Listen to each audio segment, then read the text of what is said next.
introduce our distinguished speaker, Mr. Heri Gunadi, a good friend of mine, President Director of PT Bank BRI. Silakan Pak.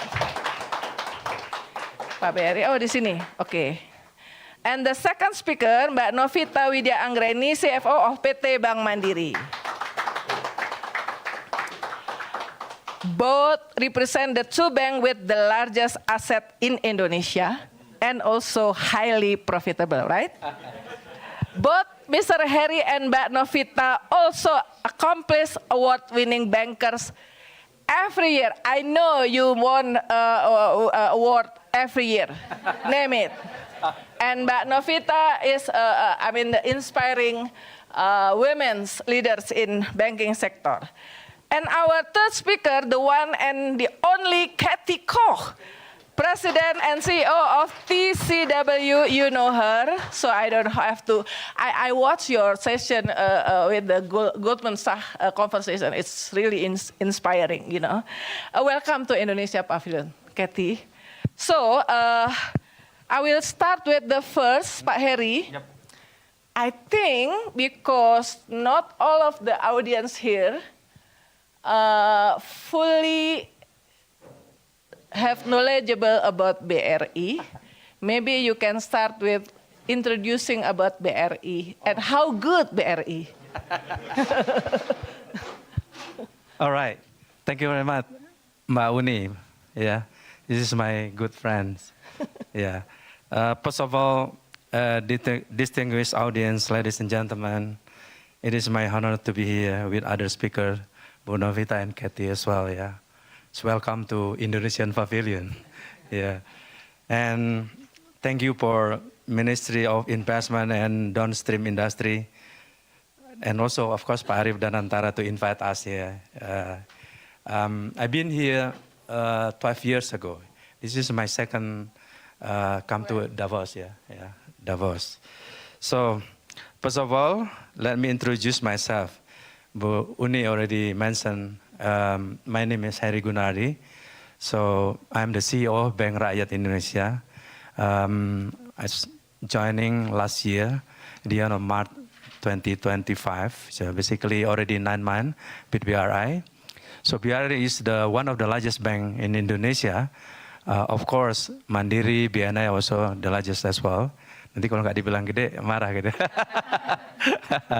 So, the important is all a big bank under Danantara Indonesia. Yeah, of course. This is under Danantara ya, Pak Arief ya. So, the big three. So, BRI is a very unique youth bank.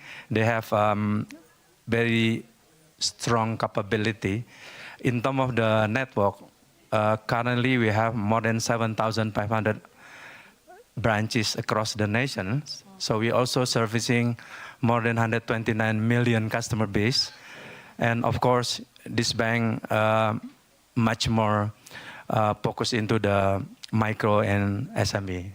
So because established already 130 years, So we just having the anniversary last December 2025, So basically, we are very happy to be here to discuss about the sustainability finance. Let me give a little bit the background. Sure. Of course, this is in line also with what BRI already done so far. Ladies and gentlemen, so when we talk about sustainability in emerging market, the real question is not ambition, it is about execution. So capital for sustainability already exists globally. The challenge is how to move the capital safely, efficiency, and at scale to where it matters most. Across emerging market, MSME represent more than 19% of all business. They create jobs, sustain local supply chains, and also anchor community resilience. Yet, they are often missing from the global sustainability conversations.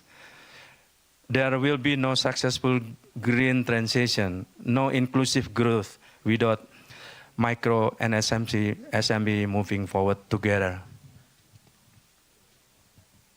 As the largest SME bank in emerging market, BRI sits at the intersection of inclusion, skill, and also sustainability.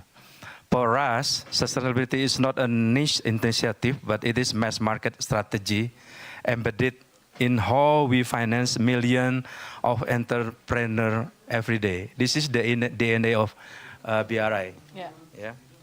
So one of the biggest barriers to sustainable finance in the perception that MSME are bankable, high risk, low return. At BRI, we have shifted from collateral-based lending to data-driven trust.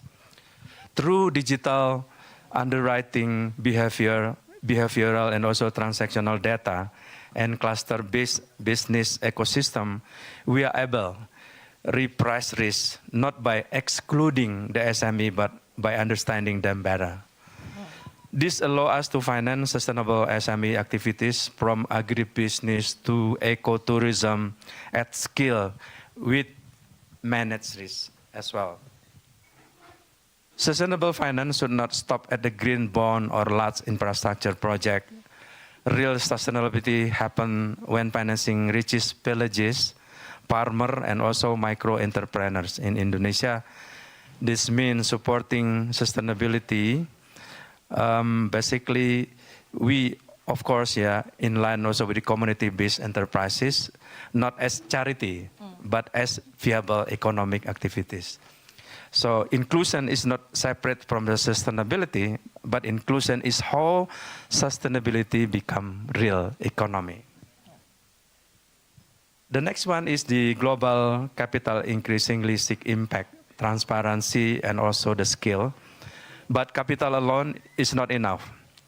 We need its local execution capability. So basically, BRI played the role of an anchor bank, partnering with the government, development finance institution, and also multilateral bank to channel blended finance into the SME. Without local anchor, sustainable finance remain theoretical. And then digitalization is what allows sustainability to scale. It's lower than cost of financing, expand access to credit, and enable ESG data collection even at the MSME level. Digital transform sustainability from isolated pilot into a system. So sustainable finance must be inclusive finance. The transition will be success only if SME move forward together, not left behind. At BRI, we prove that sustainability and skill can go hand in hand. Thank you. Okay, so basically Pak Heri answer 2 questions from me without I have to ask you. Okay, thank you. And then moving to Mbak Novita, do you want also to introduce Bank Mandiri to our audience? Yes, of course. Yes, Good afternoon, everyone. Please introduce me. Now I'm Novita. Right now I'm served as a CFO of Bank Mandiri. Bank Mandiri is same with BRI. We are owned by government, and Bank Mandiri right now have the largest asset, in terms of total asset, consolidated numbers around 150 billion US dollar, and we have around 28 billion US dollar of market cap. And our DNA is right now is a wholesale bank with digital capabilities. Same with BRI, not as much as BRI. We have both of offline channel, which is including 2,100 brands of across Indonesia. And right now we have digital capabilities in terms of what we call Livin and Kopra. This is our digital platform to serve all of the across Indonesia. And in terms of sustainability, with the strength of Mandiri, which is a wholesale bank, we have strong relationship with all the top sector in Indonesia, the top industry player in Indonesia, not only on the lender side, but we have long-term relationship that we want to help and to use our capital effectively, including the sustainability purpose. And right now, Bank Mandiri itself already have a vision on the sustainability financing, including sustainability banking, which is it's allow us to lend around around 10 billion US dollar through the green portfolio. And on the social financing, around 20 billion US dollar. And of course, we have sustainable operation, which is we already know in our long-term plan within net zero emission by 2030. And also we supported by good team. Now we have one division that focus on the ESG, and we also build governance policy and including the risk management embedded in our strategy. So sustainable financing in our bank is not one player strategy, but it is including in our all of the strategy itself to gain the vision, the best financial institution in Southeast Asia. Thank you, Bu. Okay, I want to ask you the next question actually, Mbak Novita. How can local banks, in this case Bank Mandiri, transition from pilot project to fully integrated, scalable, sustainable finance platform? Do you have an example happen in Bank Mandiri? Yeah, I think the biggest challenge when we want to finance a project, it's because we are as a bank, we have to analyze what is the financial impact. And we also understand that all of the projects sometimes need time, especially when we specific project, they need some development time period, and then on the development time period, sometimes financial impact or maybe the challenge is not coming yet. So as a bank that always make sure the decision on the risk-based analysis, it is sometimes difficult if we stand alone as a bank. So that's why we open to have a partnership here. For example, like recently, we are the only bank that coordinate to explore more on the solution of I forgot the ini ya. Sorry. I have to name check. of project or company. Yeah. Not specific company, but the project. But right now, energy efficiency project. Okay. So the energy efficiency project, what we call ESCO,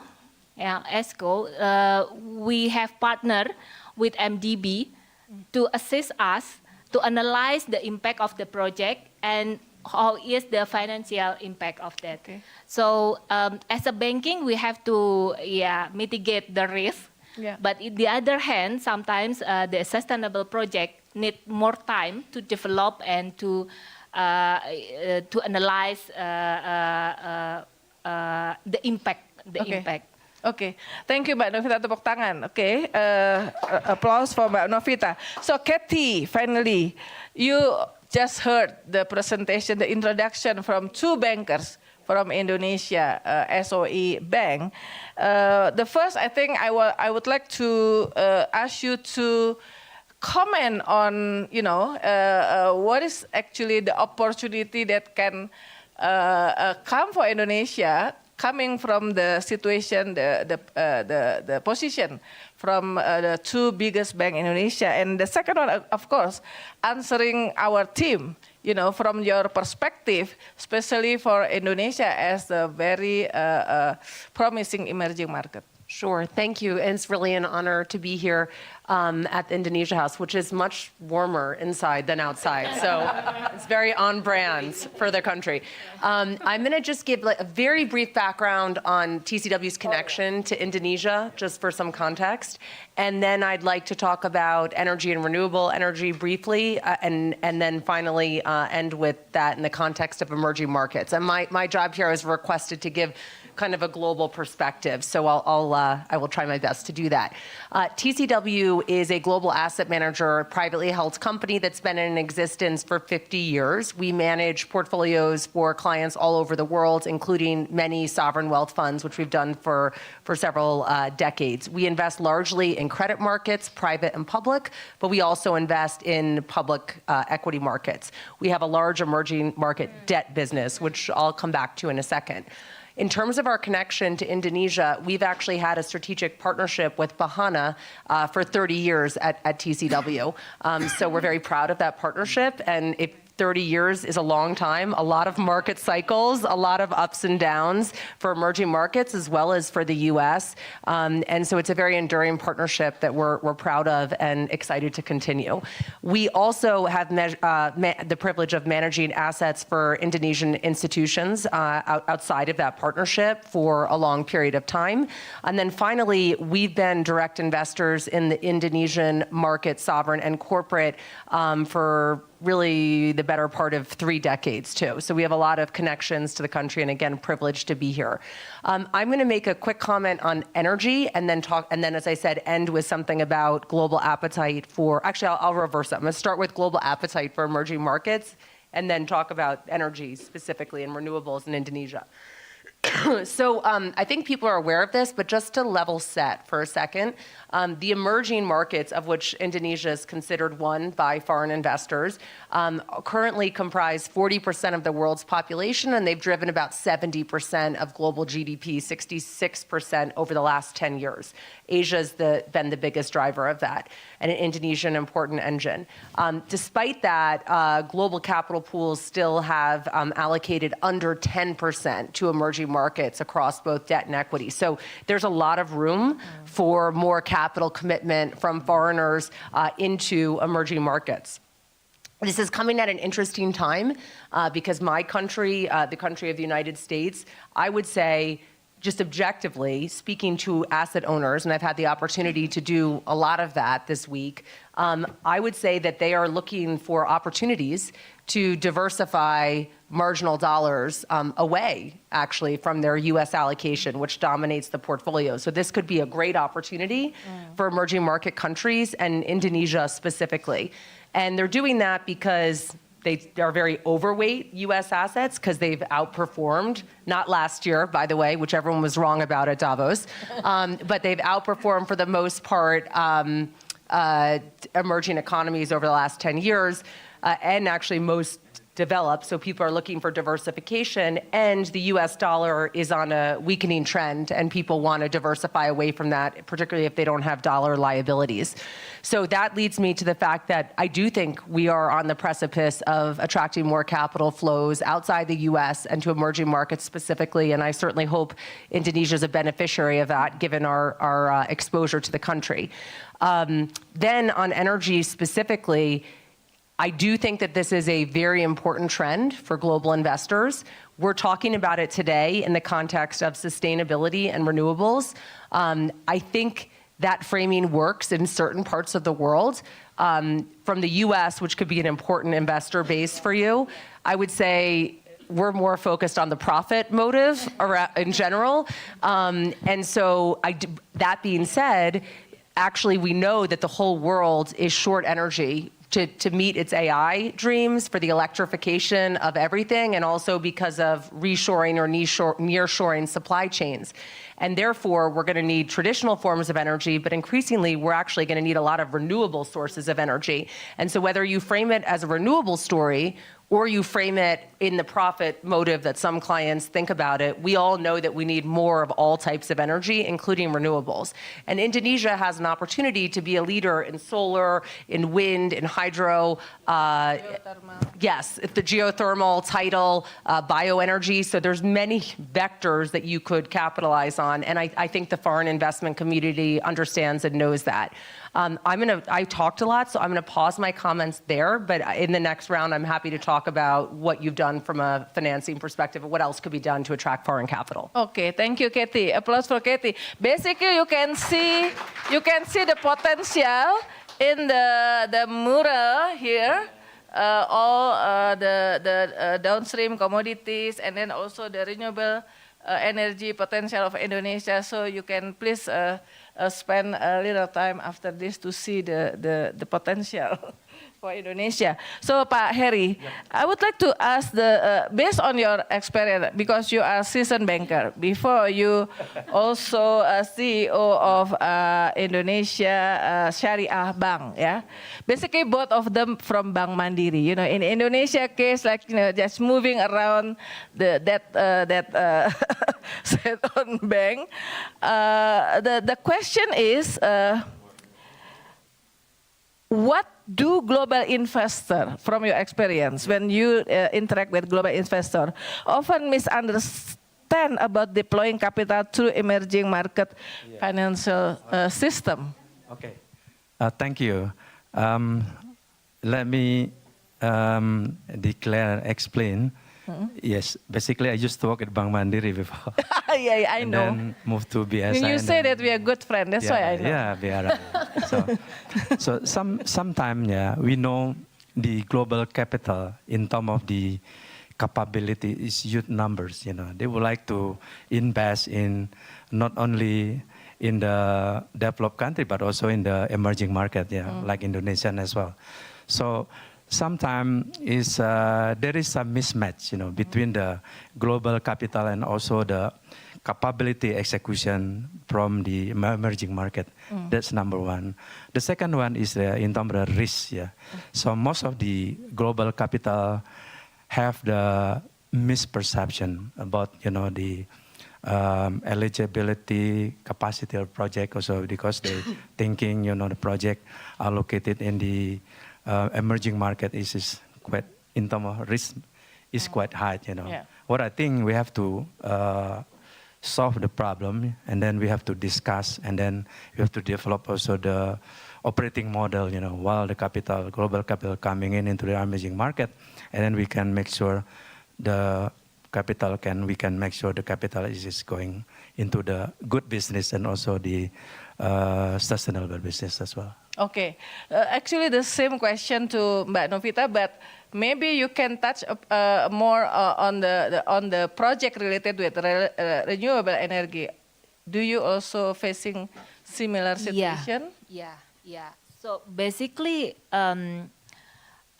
we already have an example in here. What we in our concern is about the like I mentioned before, on the development phase risk, that we need a partner to hand in hand to analyze, in order to us as a bank can work out the model of this project. And then, of course, we also identify that there will be construction phase risk that we have to anticipate, and the operational phase risk also. And what Bank Mandiri already implement is, right now, Bank Mandiri is working closely with MDBs to share and to manage risk in order to analyze what is the risk on the earliest stage on each project. And for example, right now Bank Mandiri is the only commercial bank that appointed as a co-mandate lead arranger.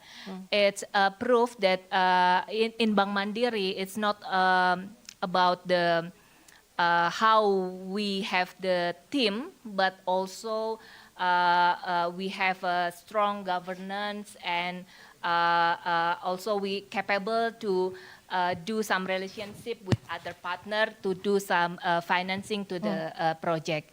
And in terms of how we manage the expectation between global investor or for example, U.S. investor focus on the profit and Europe investor consider about the ESG profile, etc. So Bank Mandiri sustainable strategy is already embedded, and that's why we regularly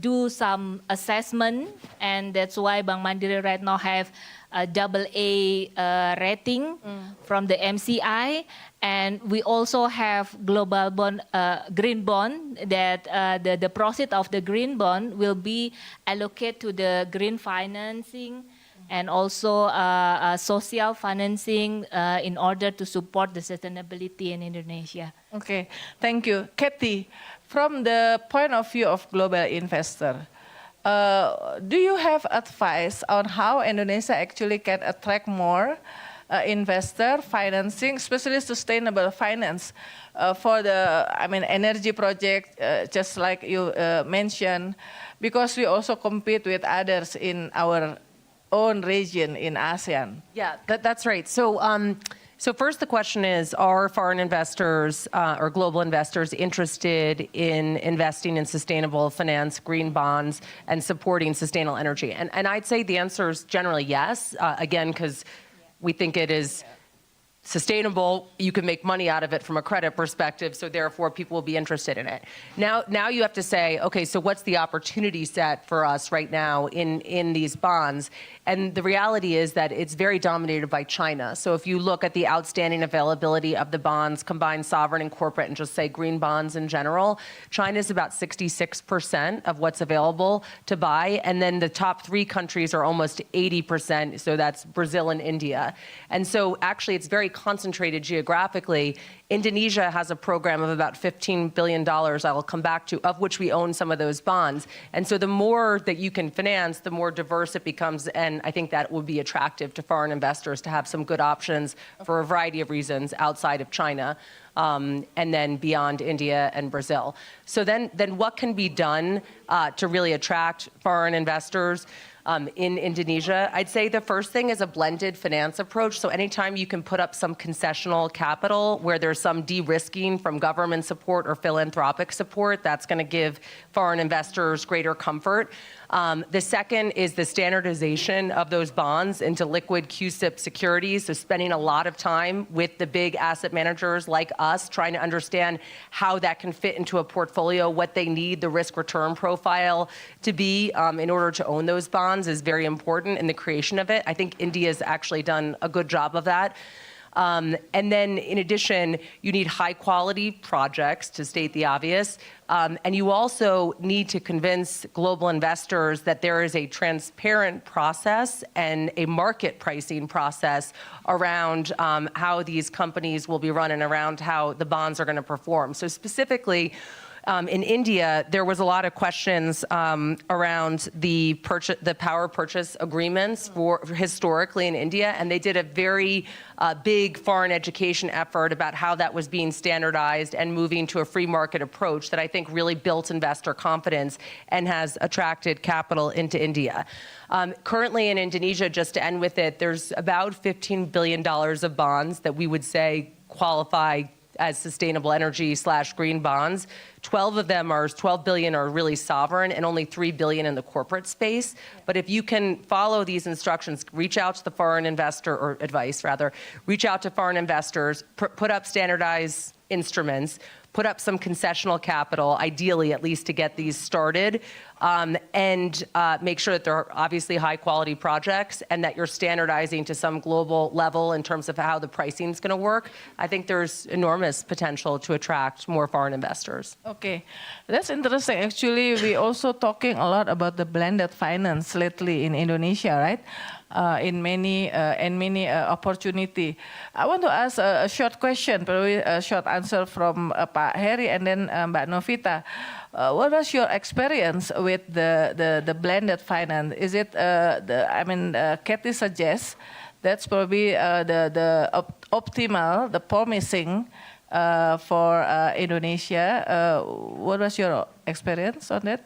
So what I think the context here, in practical scalable module in the blended finance, including something like guarantee and risk sharing facilities with the local anchor bank. That's number one. Yeah. The second one is portfolio-based blended fund rather than single asset deal. The third one is public-private partnership that leverage existing the project, the business. In the BRI cases is the SMB ecosystem, something like that. Okay. What was the second one that you said? Sorry, the Portfolio-based. yeah. Okay, so diversifying across Yes, several yeah. bonds and putting Yeah. that up. Okay. Yeah. Yeah. And for Bank Mandiri? Yeah, similar with the BRI. Yeah, the purpose of the its of strategy is similar with BRI. Satu guru, satu ilmu, kalau kata orang Indonesia. Oke, I promise to let a question and answer session because I saw that many guests here also coming not from various institutions, probably other countries too. Do you have question for the speaker? Okay, please introduce yourself and then direct the question to which speaker. Joel Cowan from Atlanta. In the risk or the new investment, do you have for U.S. firms any insurance on the investment, or is it a shared arrangement? What is the true risk in a? It wouldn't be a startup as such. It'd be bringing an industry or a technology there. Your question direct to three speaker. Okay, Pak Heri mau jawab dulu. Sorry, can you repeat? Sorry. What? Repeat the question. Closer to, yeah. If you come with a technology to Indonesia, one that's maybe not there currently, is there any protection from a government agency or anything on all or part of the investment? Okay. Actually, the one that should answer the question is from the Ministry of Investment and Downstream. Yeah, I think so. Yeah, because this is about the protection for foreign investor if they bring technology to Indonesia. Ada yang dari apa namanya BKPM? Okay, Pak Arif. Okay, we'll find it. Okay, later. Maybe you can represent based on the, probably you have a cooperation, co-finance included by BRI or Bank Mandiri. Is it the protection for the investor okay in Indonesia? I cannot answer that because Yeah. I'm journalist. You know, it's like dasar, you know. I think not all of this, yeah. Okay. Some yes, some not, you know. Okay. They have the list, yeah. Basically, the BKPM and also the Ministry of Investment and the downstream business, basically they give a list to the investors, you know. That's area you can coming in, this one not, you know. The negative list, negative yeah? list, something like that. But basically, Indonesian government try their best to protect the investor, including copyrights, all these things. Of course, there is still a problem, but they try their best, included the OSS, yeah, one single. Yeah, so I think it depends on the technology. Can you mention a little bit? What you know, kind of What kind technology? of technology you would like to bring? The aviation industry. Aviation industry. Aviation industry, I think it's quite protected. It's beyond my payroll to think about that. Airline, yeah. I think it's quite protected. Yeah. Okay, quite Itu ada protected Bapak. actually.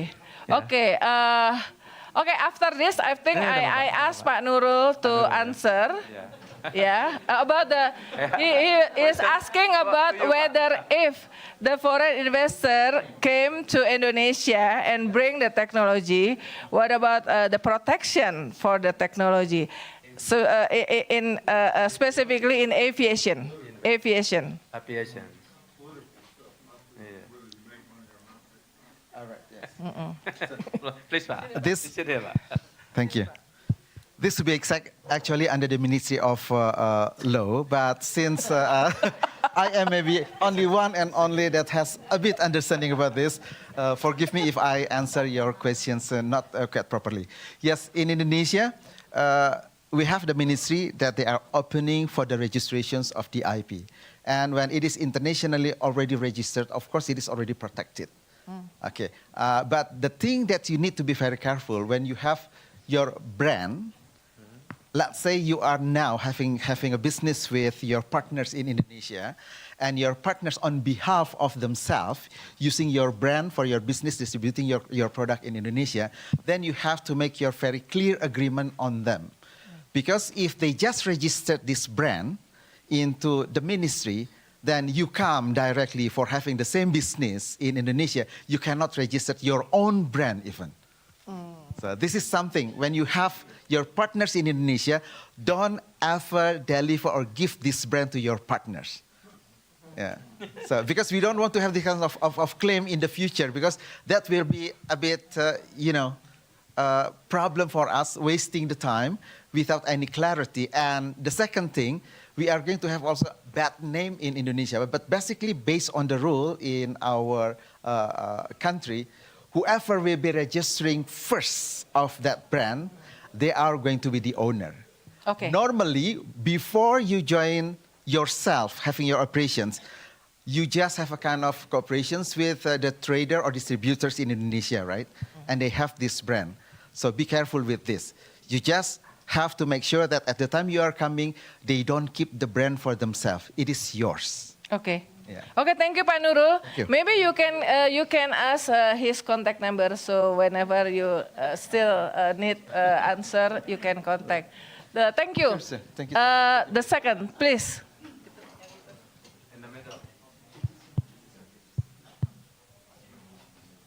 Hi, Simeon Williams. I'm representing a multi-family office in Luxembourg, where International Invest.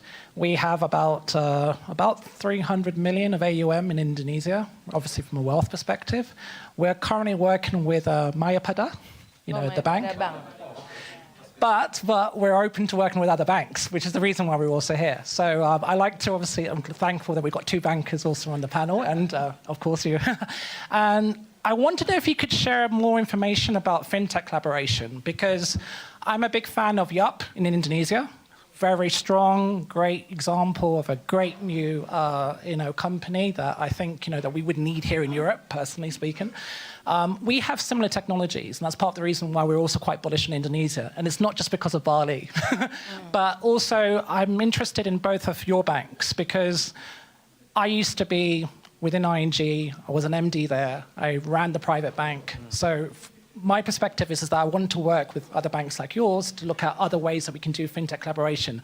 I think that Indonesia has a great opportunity to expand, fintech, but I want to know what specific strategies that the banks had, and maybe we can talk about this in person, because there's so many different fintech aspects within Indonesia. There's so many different markets here. There's so many different types of people groups. There's so many different types of opportunities here. And so when we speak about Indonesia, this is a lot, You have a much more bigger country than where I'm from in the UK.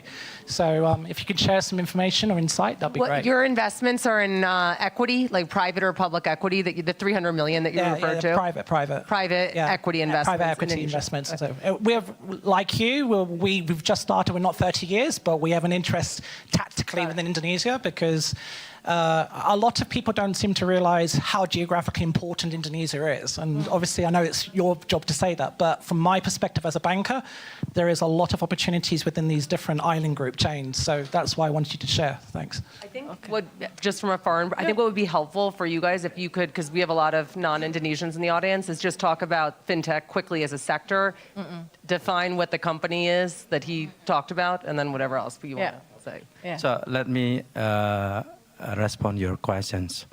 So from the bank perspective, basically there are two types of fintechs.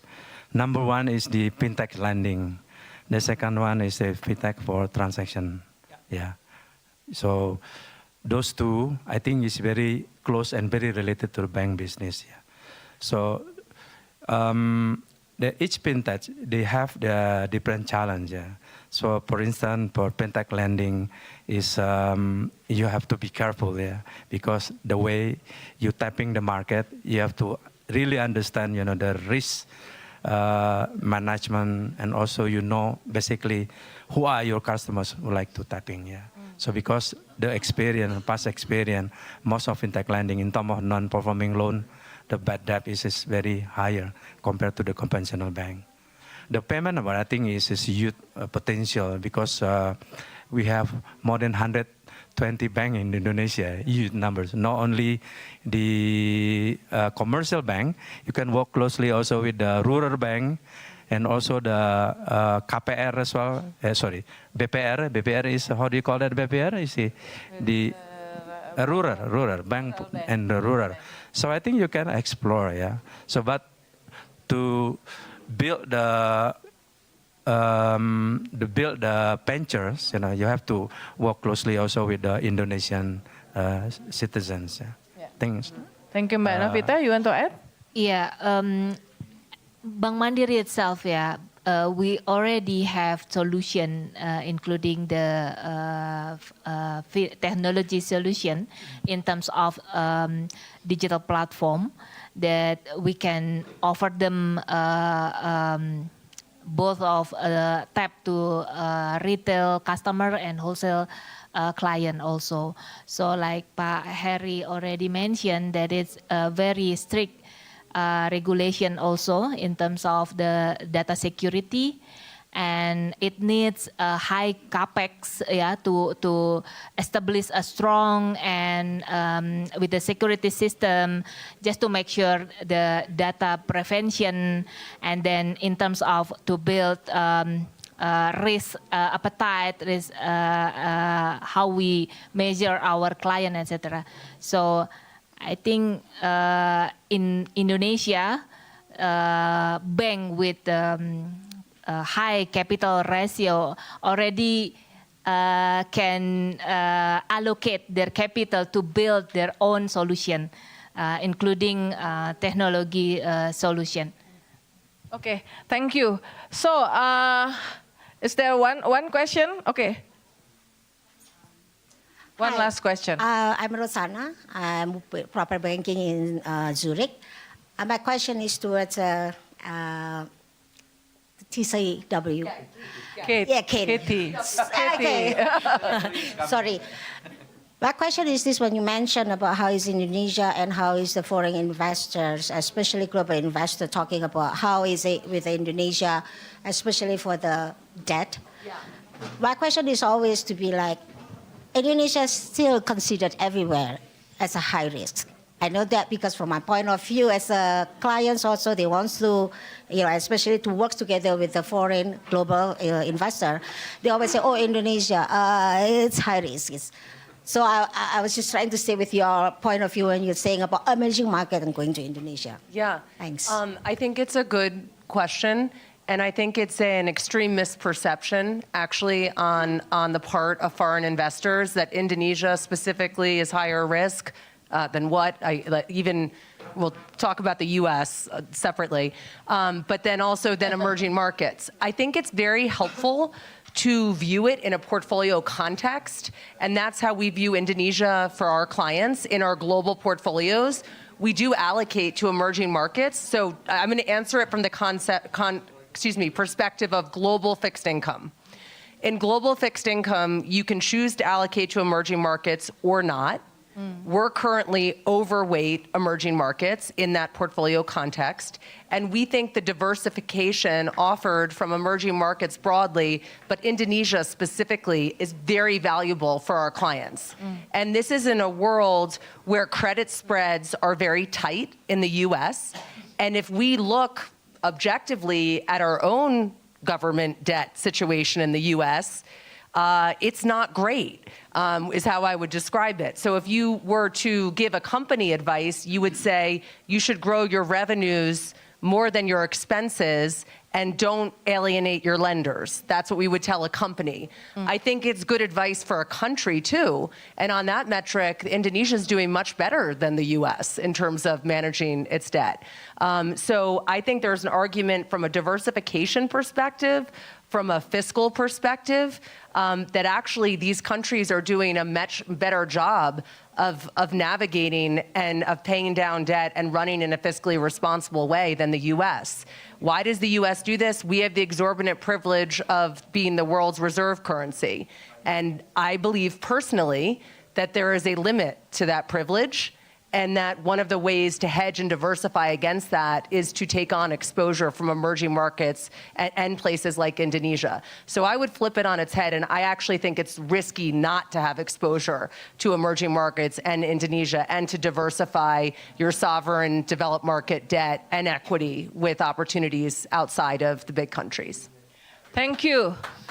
So actually, the last question for both our bankers: what one change would most accelerate sustainable capital flows into emerging market in the next 5 years? I think this is the same question for three speakers. Started with Pak Heri. Of course. Yeah. Thank you. What I think, the single most power change would be to institutionalize risk sharing at the scale. Yeah, that's number one. When the government, MDB, and also the DFI systematically absorb early stage and transition risk, local bank actually can deploy capital confidently, and private investors can participate at investment grade risk level. Okay. This turns sustainable finance from a series of pilot into the permanent market. Okay. Capital does not need more ambition, it needs predictable pathway to scale. Okay. Okay, thank you, Mbak Novita. Yeah, I think all of us here agree that sustainable financing in Indonesia is the biggest challenge is not how the intention.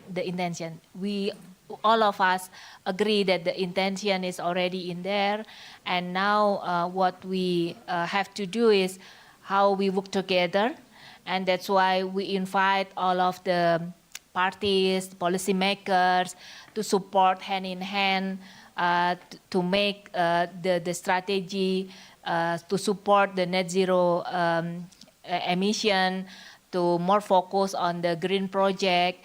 And we believe that SOE banks is the a good partner, yeah, to support all of the strategy from the government.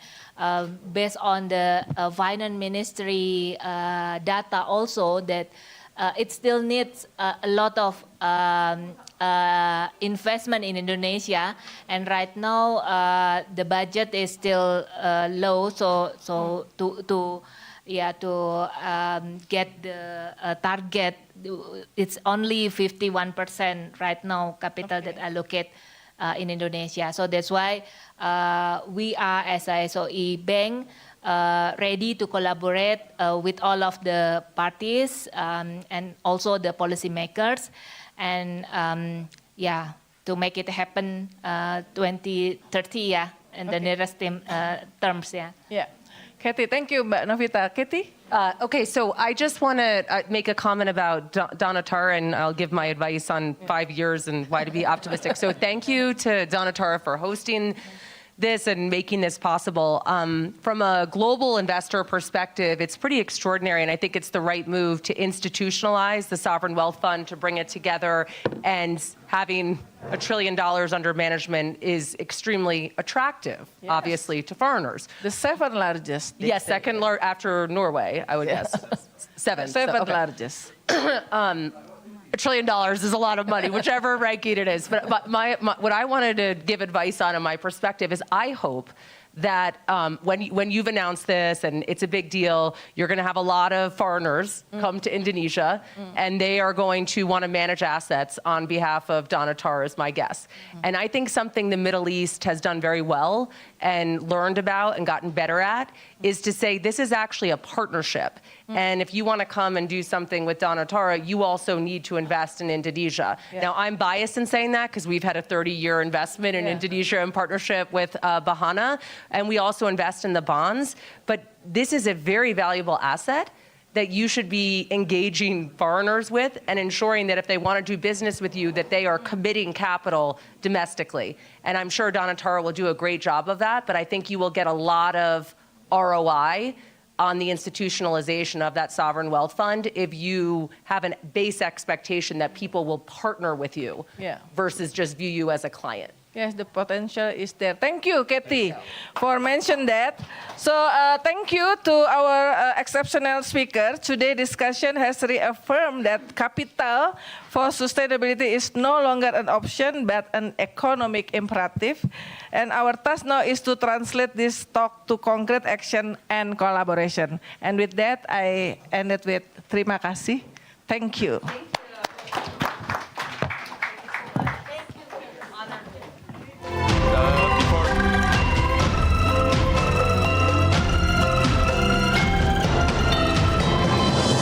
Jelajahi cara baru mendapatkan informasi. Download Metro TV Extend sekarang.